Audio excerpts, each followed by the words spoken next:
tema de etapa, por lo menos hasta que se llegue a algún acuerdo. Esperemos que ahora con la llegada de Sergio Massa, con este superministerio que va a abarcar economía, producción, agricultura, ganadería y pesca, se pueda llegar a algún acuerdo, algún tipo de negociación donde ambas partes estén conformes con el resultado. ¿De qué estamos hablando? Estamos hablando del famoso, ya famoso dólar soja. ¿Qué es esto? Te preguntarás vos del otro lado, que por ahí estás totalmente al margen de esto porque tu realidad pasa por otro lado. Bueno, estamos hablando del dólar soja. Este dólar, este pedido que hace el campo de cotización de la venta de granos a un valor diferente del que se está vendiendo o comercializando en esta actualidad que estamos viviendo. Para charlar un poco de esto y que nos explique bien qué es lo que está pasando, si esta propuesta es real, es concreta y le sirve al campo. Para hablar de esto tenemos en comunicación telefónica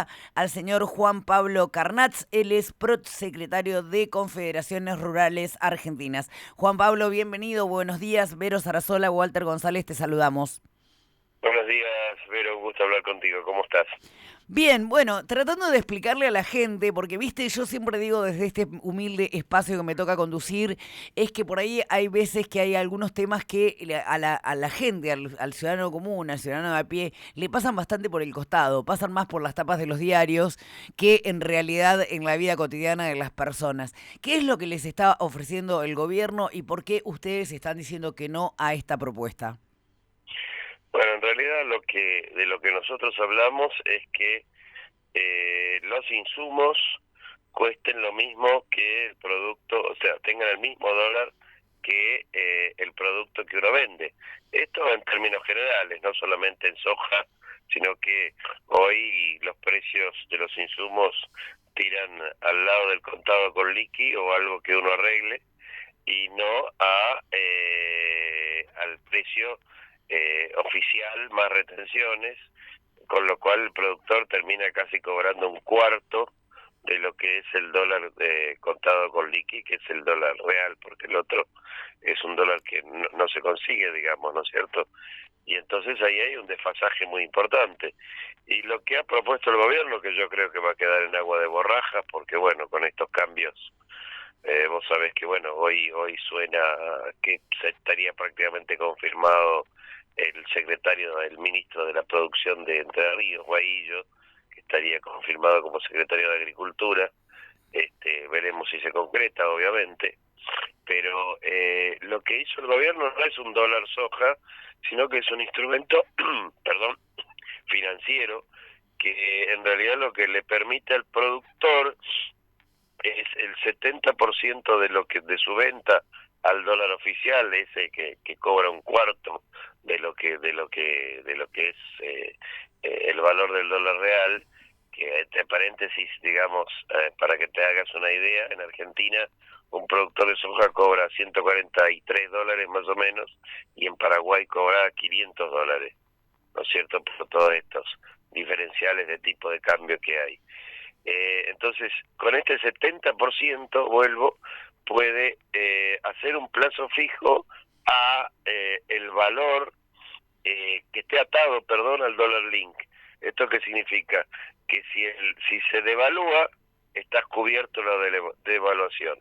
Y el otro 30% te lo liquida al valor normal, o sea, de menos de 100 pesos, y puedes comprar dólar solidario de libre disponibilidad.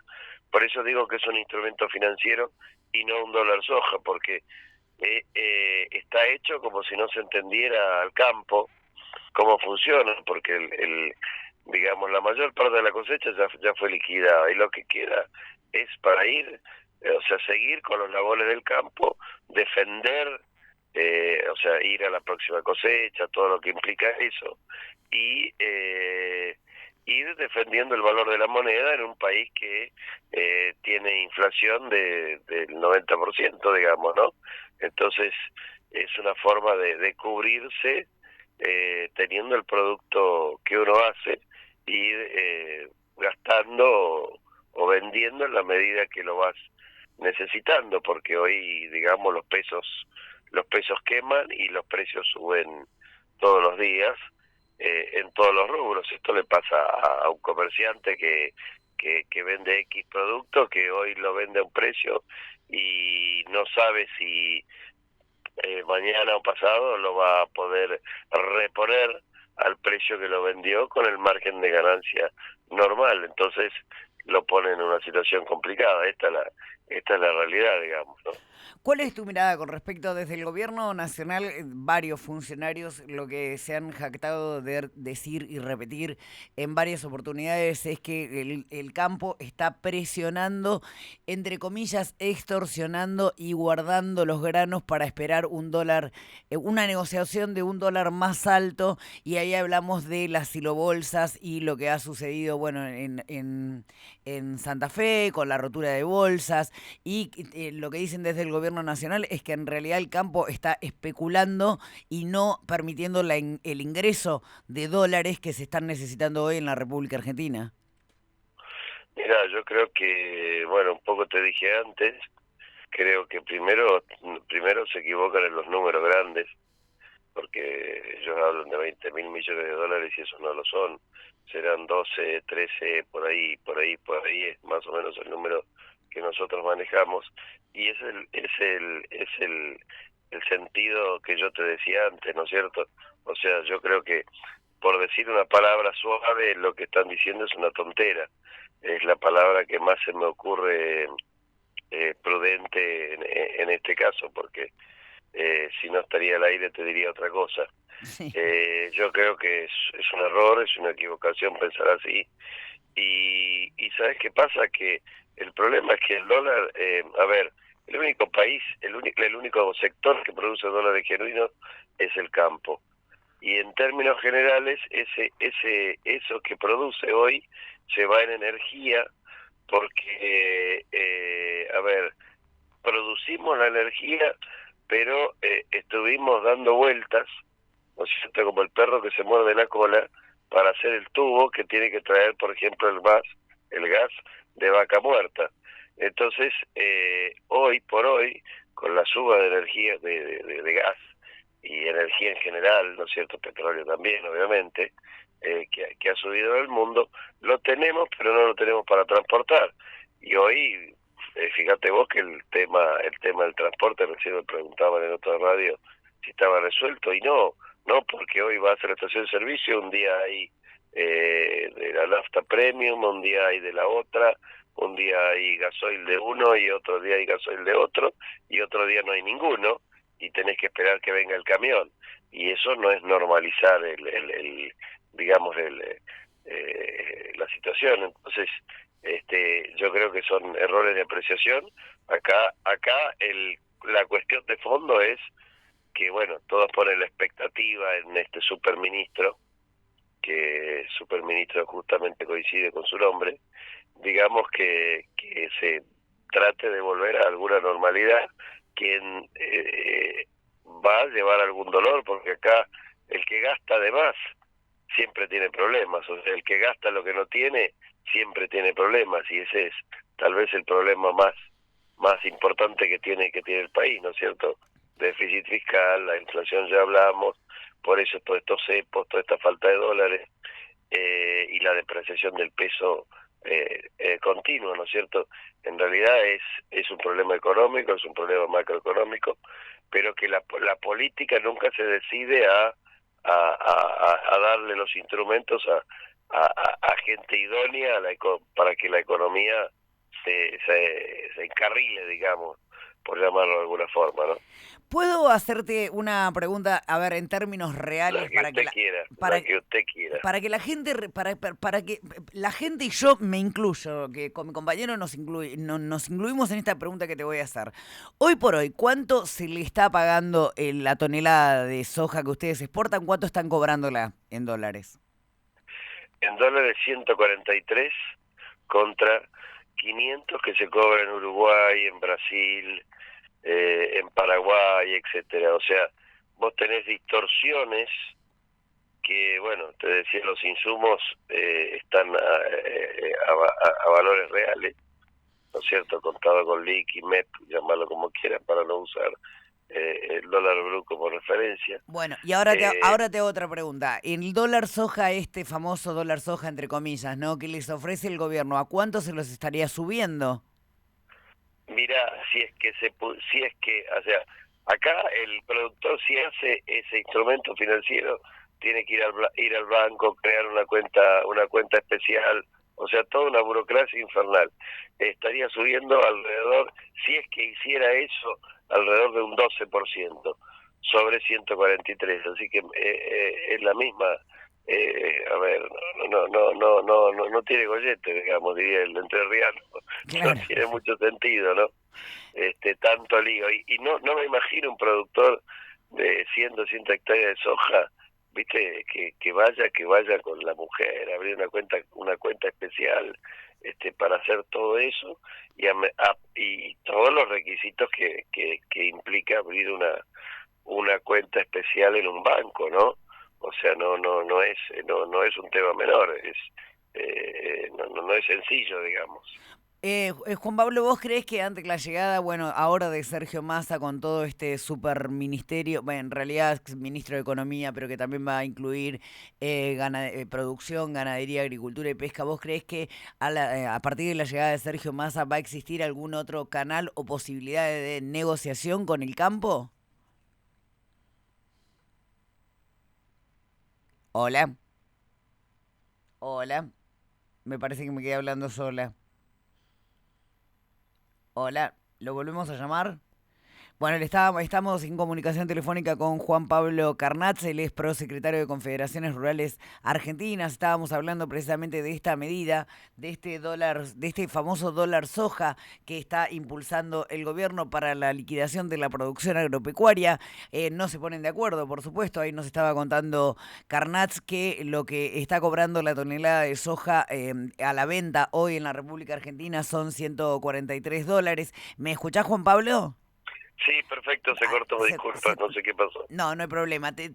Mi pregunta era la siguiente. ¿Vos creés que ahora, a partir de la llegada de Sergio Massa, con en realidad, este superministerio ampliado de economía por un lado, producción por otro, ganadería, agricultura y pesca por otro, creés que existe alguna posibilidad de acercamiento entre las partes como para llegar a que ustedes liquiden lo que tienen en el campo para liquidar y el gobierno se quede conforme? ¿Creés que ante la llegada de Massa se vuelve a abrir un nuevo canal de diálogo? No. El productor va a seguir vendiendo lo que necesita vender para trabajar. El productor no está especulando, no se trata de eso. O sea que el productor va a seguir el ritmo que tiene planificado de venta y las necesidades de pagar sus cuentas. Esto no pasa por ahí. Acá el ministro lo que tiene que hacer es acomodar la economía y a partir de ahí empezar a hacer cosas, tomar medidas que, que no sé si tendrá la fortaleza política, si habrá la decisión política, porque esto es, hoy tenés que ajustar sí o sí para volver a crecer. Y lo único que me viene a la cabeza es una frase de Winston Churchill, o sea, si él puede prometer sangre, sudor y lágrimas por un tiempo para empezar a poner en orden el desaguisado macroeconómico que hay acá, o sea, emisión descontrolada, le podés agregar todo lo que quieras. Sí, Este, bueno, perdóname Juan Pablo, si pero hace también eso, perdóname Juan Pablo, pero también aplicar un ajuste en un país que hoy por hoy tiene un 50% de jóvenes, niños y niñas que no están alcanzando la canasta básica es medio complicado. no, hay que ver cómo se hace. Lo que pasa es que yo no te digo ajuste, ponerle el nombre que quieras, pero insisto, si vos te dedicaste durante todos estos años a gastar lo que no tenías, así te va a ir. Y eso le pasa a cualquiera, disculpame que te lo diga con vehemencia, te pasa en tu casa. Si vos en tu casa te endeudás y le das a la tarjeta y le das a la tarjeta y pagás el mínimo y pagás el mínimo y seguís pagando el mínimo, de repente se te acaba el crédito, no tenés más crédito y no tenés dónde recurrir. Y eso es lo que nos pasó en este país. Aparte, te hago un concepto si tengo un minuto. Sí. No podemos tener una matriz productiva como la que tenemos. Acá pareciera que todo el mundo cree todavía en este mundo un poco más moderno y globalizado que una cosecha te salva. Es totalmente absurdo. O sea, una buena cosecha ayuda, pero no puede sostener el país. O sea, los dólares que ingresan vía el sector agropecuario, agroindustrial, etcétera, etcétera, no pueden sostener los dólares que necesitan las automotrices para producir un auto, entre comillas, argentino, que tiene como mucho un 40% de argentino y un 60% de importado. Porque acá No, bueno, nosotros decimos autos argentinos, pero no son argentinos. bueno, pero Juan Pablo tampoco, pero Juan Pablo tampoco podemos desconocer que durante los 2 años de pandemia que hemos transitado, que todavía no terminó, también el gobierno nacional y la provincia de Buenos Aires ha implementado créditos a productores, ha implementado distintos préstamos accesibles a través de Banco Provincia, a través de Banco Nación, para poder seguir sosteniendo la producción del No, campo. yo te entiendo y no hablo de la hora, estoy hablando de la última década, digamos. No. Aparte, yo siempre digo, mi generación, con respecto a mi generación, somos nosotros. O sea, cada uno tiene ha cometido algún error en lo que le ha tocado. Entonces, esto es una cosa que viene de lejos. Lo que pasa es que estamos tocando fondo y estamos rascando la olla, y si no lo hacemos bien, bueno, las consecuencias van a ser cada vez peores. O sea, si vos seguís gastando más allá de lo que tienes, vas cada vez peor. O sea, en algún momento hay que parar. Obviamente necesita un plan integral, tener mucho cuidado de dónde se rasca la olla, digamos, ¿no es cierto? Obviamente hay que cuidar a los más necesitados. Vos sabés que, a ver, el impuesto más perverso que hay es la inflación. Es el hecho de que vos vas al supermercado y todos los días algo sube, ¿no es cierto? Sí. Y eso es el principal perjudicado, es el asalariado. Por eso yo digo, cualquier medida que se tome tiene que atacar la inflación sí o sí, para que justamente los más complicados, ¿sí?, en esta situación, que es el asalariado, no sufra lo menos posible. Esta es una realidad. Pero bueno, somos nosotros. O sea, esto llegó acá y está en un momento de quiebre, por así decirlo, ¿no es cierto? Estamos en una situación muy, muy complicada, y bueno, la esperanza es lo último que se pierde, y esperemos que Sergio Massa, como ministro, pueda darle una vuelta de tuerca a esto para que las cosas mejoren. Ojalá sea así, ¿no? Esperemos que sí, esperemos que Sergio Massa logre que tanto el campo como el gobierno lleguen a un cuarto intermedio, a una medida que favorezca tanto al campo, pero que tampoco perjudique al gobierno, sobre todo en una Argentina que está atravesando una de las crisis económicas más fuertes, por lo menos desde que yo recuerdo, que fue hace mucho tiempo. Me parece que ojalá Sergio Massa venga a poner un poco de paños fríos y a ordenar un poco Pero esta economía desordenada. por eso te recuerdo, es ministro de Economía, no ministro de Agricultura. Primero, No, sí, que se bueno. ocupe de la economía para todos los sectores del país, no para el campo. Bueno, es ministro de Economía, pero todas las áreas que va a involucrar, hay gente puesta por él, hay gente de su entorno y de Claro, su... por eso te digo, pero primero que se ocupe de la economía en serio, del nudo gordiano, digamos, que tenemos ahí. Por supuesto que sí, esperemos que sí, sobre todo para el bien de todos y todas las argentinas. Juan Pablo, te agradecemos muchísimo este ratito que nos has dispensado acá en el aire de Radio No, un Capital. millón de gracias a ustedes, muy amables, ¿no? Ha sido un gusto. Un gusto, hasta luego. Hasta luego. Estábamos en comunicación telefónica con Juan Pablo Carnats. Él es prosecretario de la Confederación Rural Argentina, de las Confederaciones Rurales Argentinas, charlando un poco de lo que tiene que ver con el dólar soja. Esperemos, como dijo recién Carnats, Sergio Massa va a ser ministro de Economía, si bien va a tener, no va a ser él el ministro de Producción, claramente, ni va a ser él el ministro de Agricultura, ni va a ser él el ministro de Ganadería, Agricultura, Ganadería y Pesca, pero sí va a tener todo su entorno y todo sus máximos referentes comandando esos equipos. Esperemos que Sergio Massa logre estabilizar esto que nos está pasando a todos los argentinos. 2 minutos.